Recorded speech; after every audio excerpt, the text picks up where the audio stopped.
Bonjour tout le monde. Donc aujourd'hui, je vous montre comment consommer du yerba maté de manière traditionnelle puis la façon qu'il le faut. Pour commencer, dans le yerba maté, il y a plusieurs parties. Il y a ce qu'on appelle la bomba ou bien la calabace.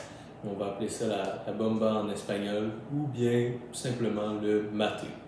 Ça n'a pas d'importance. Ensuite, on a la yerba, qui est le thé qu'on va infuser. Donc ça, c'est une variété de thé qui pousse en Amérique du Sud, dans le nord de l'Argentine, entre le sud de la Bolivie et au Brésil, puis au Paraguay, si je ne me trompe pas. Donc c'est une variété d'arbres qui s'appelle Ilex paraguariensis. Puis c'est un arbre dont on récolte les feuilles, on les fait sécher pendant plusieurs mois. Et c'est ça qui va donner leur saveur. Puis ensuite, on les broie pour pouvoir directement les faire infuser dans notre bomba. Là, mon maté est plein, mais je vais le changer. Comme ça, je vais vous montrer toutes les spécificités à opérer lorsqu'on remplit notre maté, puis comment le boire ensuite. Donc, premièrement, on enlève la bombicha, qui est la paille. Donc ça, c'est une paille avec un filtre au fond. C'est ce qui nous permet de filtrer le maté sans, juste en buvant la boisson, sans ingérer des feuilles, ce qui serait désagréable. Donc on vide le maté avec une cuillère pour ne pas endommager la bombicha ou la paille.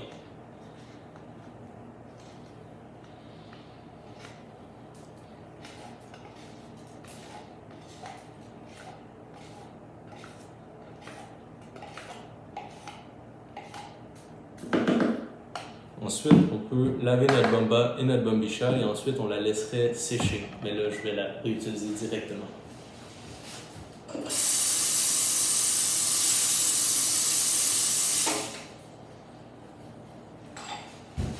Alors là, c'est très important de ne pas être trop gourmand et de ne pas trop remplir notre maté.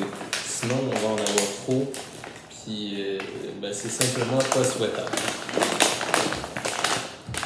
On prend notre sac de yerba maté et on remplit notre bomba jusqu'environ aux 2 tiers, 3 quarts. Ensuite, là, ce qu'on va faire, mon Dieu, fait jusque là, mettons jusqu'ici. Mais ce qui va être important de faire, c'est de faire une pente, comme indiqué ici, lorsqu'on le verse. Ensuite, on va pouvoir brasser notre maté pour pouvoir uniformiser la quantité de grains dans notre mélange.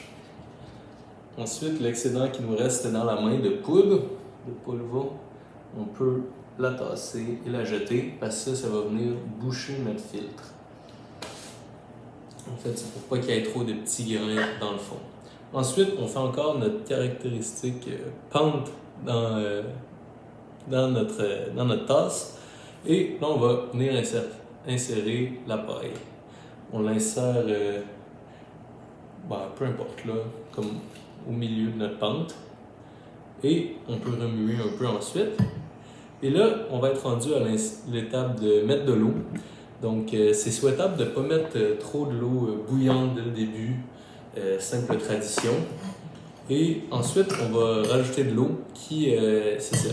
La température optimale, c'est 70-80 degrés Celsius. On peut la faire bouillir et la laisser reposer. Comme ça, on a une température souhaitable qui ne nous brûle pas.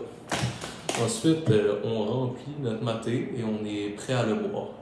Il y a certaines petites traditions lorsqu'on vient à le boire. C'est lorsqu'on le tend à quelqu'un d'autre, il faut le tendre la paille vers lui, puis vers la droite, mettons, si on est dans un cercle. Un maté, c'est un objet un peu social qui représente bien la culture du partage, puis passer un bon moment. Sinon, dans les autres petites traditions, il y a aussi le fait qu'il ne faut pas vraiment dire merci lorsqu'on nous donne du maté, mais seulement quand on est satisfait, qu'on n'en veut pas plus. Là, ça va être le moment de dire merci. Puis voilà, j'espère que vous en avez pris un peu plus sur comment boire le yerba maté. Bonne soirée!